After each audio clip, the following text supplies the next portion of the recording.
Muy buenos días, bienvenidos niños a las actividades del 9 de marzo del 2021. Como primera actividad necesitaremos nuestro libro de lecturas en la página 73, por favor. Vamos a iniciar la lectura acompañándome en la narración que yo voy a realizar. La lectura tiene como título Los cargadores del mundo, de un autor anónimo. Cuentan los ancianos, los que vivieron antes que nosotros, que cuando hicieron el mundo, cuando terminó su construcción, nombraron a 4 personas para que la cuidaran. Esas personas cargaban el mundo para que no se cayera. Como vieron que 4 personas no eran suficientes para cargar el mundo porque se iban a cansar, nombraron a otras personas para que también ayudaran a sostenerlo. Cuando los 4 sostenedores se cansaban, les tocaba el turno a otros 4. Y al realizarse el cambio era cuando se producía un temblor.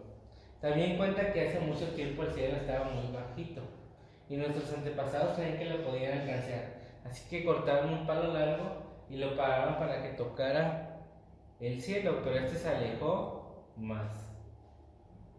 Cortaron otro palo y lo amarraron al primero, pero el cielo se volvió a alejar. Finalmente cortaron un palo más y lo unieron a los otros 2, seguro de que esta vez, con una vara tan larga, el cielo no se daría por derrotado. Pero el cielo, como si nada, volvió a alejarse. Entendieron que hicieran lo que hicieran, el cielo siempre se alejaría y no volvería al lugar de antes. Por eso, por querer tocarlo, se ha vuelto inalcanzable. Y cuenta también que hace muchos años los machetes, las hachas y los metates trabajaban solos.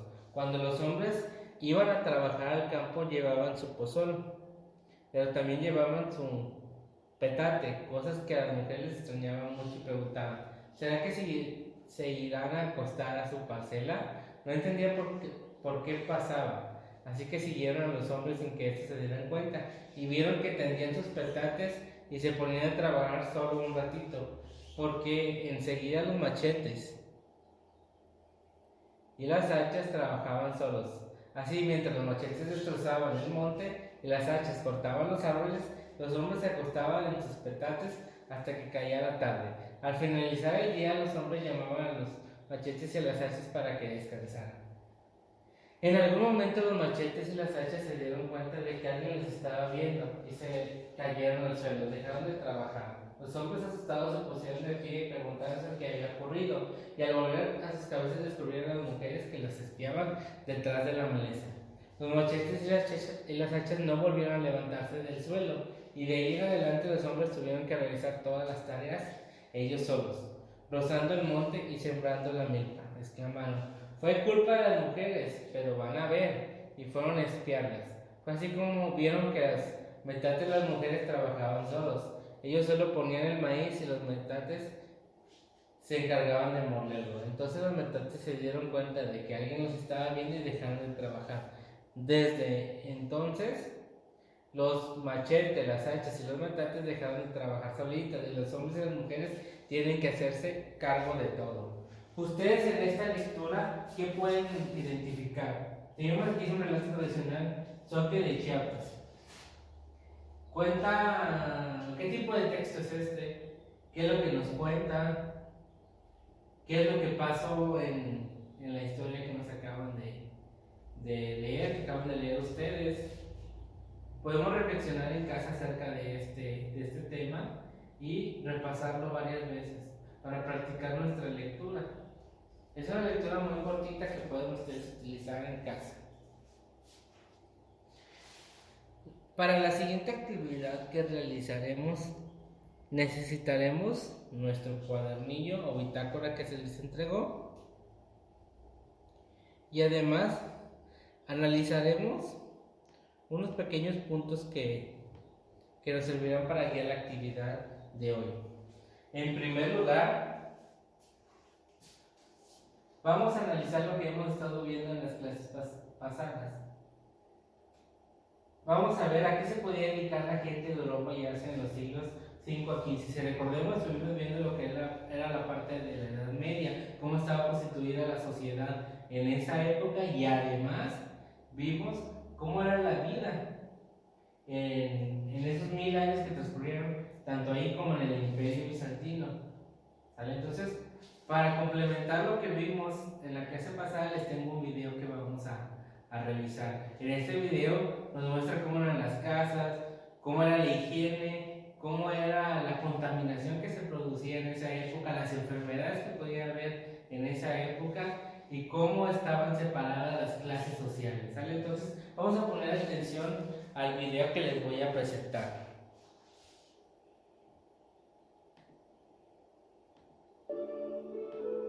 La época medieval, también conocida como el medievo o como la vemos aquí, la Edad Media, es el periodo histórico comprendido aproximadamente entre los siglos V y XV. La sociedad estaba dividida en estamentos. En la base encontramos a los campesinos, libres o siervos, quienes suponían la inmensa mayoría de la población. En el escalafón intermedio se encuentran los militares y los nobles, laicos o eclesiásticos. No todos tenían la misma categoría, sino que el estatus dentro de estos dos grupos variaba.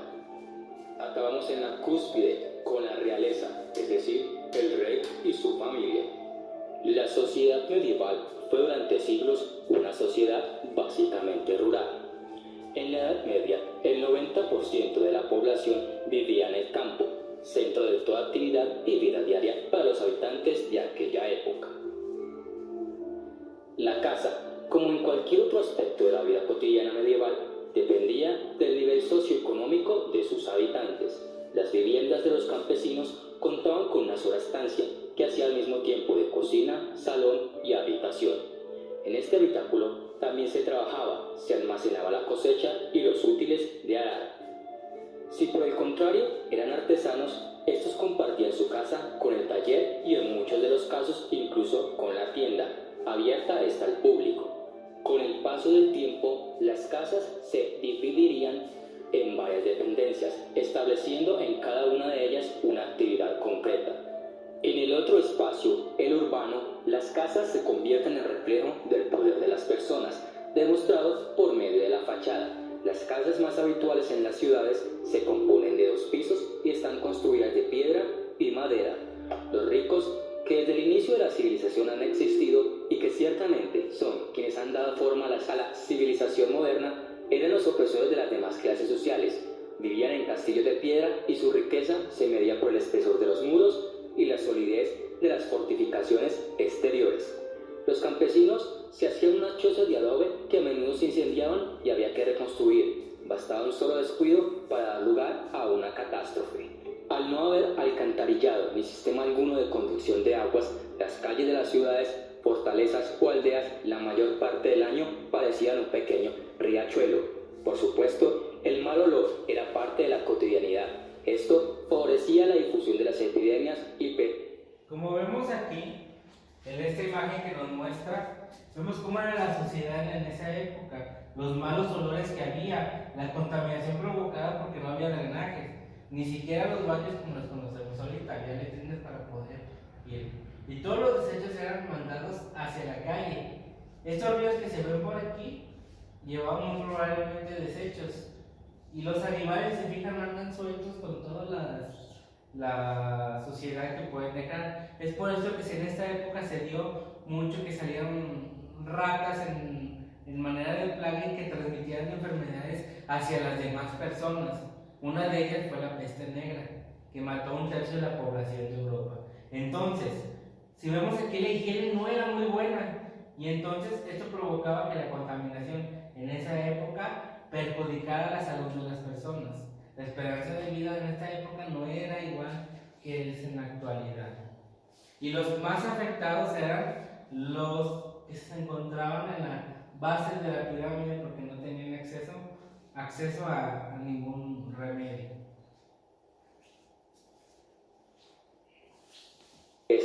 Siendo más notorio en las grandes ciudades donde las ratas propagaban los agentes difusores de enfermedades. Tan grandes eran las epidemias como la peste negra en el siglo XIV que muchos hombres las consideraban testimonio del fin del mundo. El mobiliario o ajuar presente en los hogares era escaso. En las casas más humildes, si vemos, aquí es una representación de una casa de un campesino. El establo está junto a la cocina, junto a donde de personas. Ellos se dedicaban completamente al campo, entonces tenían que guardar sus cosechas también para evitar que se les echara a perder. Pero es una casa humilde, hecha de madera y con techo de lo que se podía encontrar en la naturaleza. En este caso,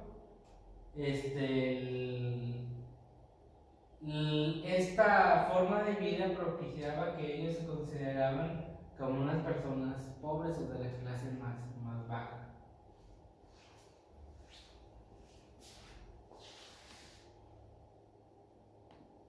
Estaba compuesto por aquellos muebles imprescindibles como la mesa, las banquetas, un arca para guardar la comida o la cama, que llegara a convertirse en el elemento diferenciador. El material habitual para los colchones era la paja, aunque las clases acomodadas podían disfrutar de uno hecho de plumas.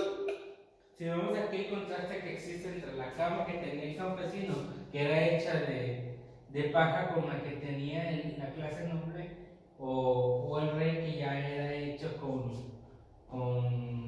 plumas de aves y con más adornos que tenían para la comodidad de la persona que dormía ahí. Entonces había esa diferenciación en las clases sociales, incluso al momento de dormir, que recubrían con sábanas o calientes mantas de pieles. El soporte de las camas podía ser bien un tablón de madera o varias sillas puestas en fila. Este último es común en las zonas rurales donde la cama era compartida por toda la familia. En las casas donde el dormitorio estaba separado, era la estancia más privada, donde se guardaban los pocos objetos de valor que pudiesen tener. La cocina suponía el espacio más importante de cualquier hogar, principalmente por la presencia de la chimenea, que además de aportar calor, iluminaba la casa. Las casas con más recursos económicos contaban con todo tipo de cacharros, como recipientes de barro, de estaño, cobre o hierro, además de manteles y paños. El agua había que irla a buscar al pozo o a la fuente. La luz era proporcionada por las velas y algunas que otras antorchas resinosas, que despedían tanto humo como luz. Cuando se hacían grandes banquetes, los perros y los mendigos se disputaban bajo la mesa los trozos de carne y los huesos que los comensales cedían. Los alimentos básicos que se consumían eran el pan, vino y cerveza.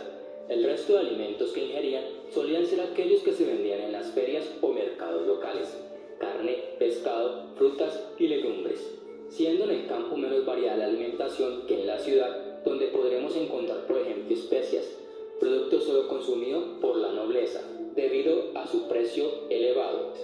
La comida más importante del día en la Edad Media era la cena, cuando, por ejemplo, los privilegiados hacían mayor ostentación de sus bienes con grandes comilonas en las que, como indica un estudio reciente, podrían llegar a ingerir hasta 3.000 calorías.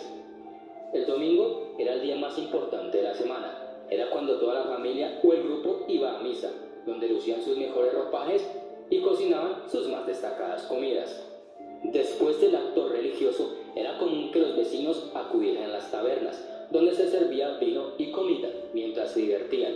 Único día de la semana, al margen de otras muchas festividades religiosas y de otras índoles, en el que estaban permitidas las horas de ocio, que ocupaban de diversas formas, jugando a los naipes o dados, y los niños a la pelota u otros objetos sencillos. Pero mayormente eran las plazas el mayor centro de atención, siendo la poesía el mayor divertimiento del pueblo. Aquel que no encontraba un modo mejor de pasar el tiempo tenía oportunidad de asistir, si era el caso, a la ejecución de las penas a los condenados, que se consumaban en una plaza pública. En ese lugar podía contemplar a los malhechores encerrados en una jaula y expuestos en ella o en la picota al escarnio público, y a otros sometidos a la fustigación, y podía también presenciar una decapitación. La familia era la primera unidad de producción para los campesinos medievales. Cada miembro de la familia tenía una función en ella, existiendo así una división del trabajo según el sexo, la edad o el estatus de la persona. Mientras que los hombres y jóvenes trabajaban las tierras, las mujeres eran las encargadas del ganado, del huerto, del vestido y de la preparación y conservación de los alimentos y las bebidas, como podía ser el vino, los cereales para el invierno o la mantequilla. Importantísima era su función fundamental carácter de subsistencia que tenía la economía. En la Edad Media, un altísimo porcentaje de la población era analfabeta. Las personas que sabían leer y escribir eran los clérigos, es decir, los hombres sabios, letrados, con estudios escolásticos, aunque no fuesen religiosos. La educación en la Edad Media se impartía inicialmente en las escuelas de los monasterios y se centraba exclusivamente en aquellos que iban a formar parte del clero. Lógicamente, los conocimientos que recibían estaban muy vinculados con la Iglesia. Aprendían nociones de liturgia, oraciones y la Biblia. Era una enseñanza fundamentalmente memorística. Los alumnos repetían lo que tenían que aprender hasta que lo memorizaban. Muchos de ellos no sabían ni leer ni escribir, aún así aprendían de memoria los conceptos básicos y con ello era suficiente. Los futuros sacerdotes sí debían aprender a escribir y leer en latín, que como sabemos era la lengua de cultura y de la liturgia católica. Hasta la llegada de Carlomagno, que creó nuevas escuelas abiertas a todo el mundo, no solo a los religiosos. Había dos tipos de escuelas, los primeros estudios y los estudios superiores.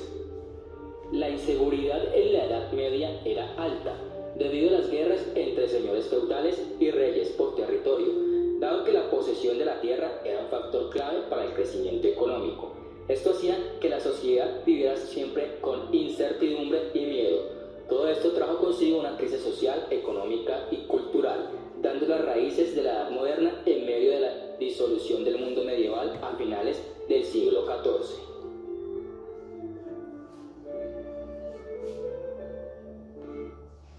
Muy bien, vamos a dar un momento para la reflexión acerca del video que acabamos de ver. Y ahorita, después de 5 minutos, regresaremos con la actividad.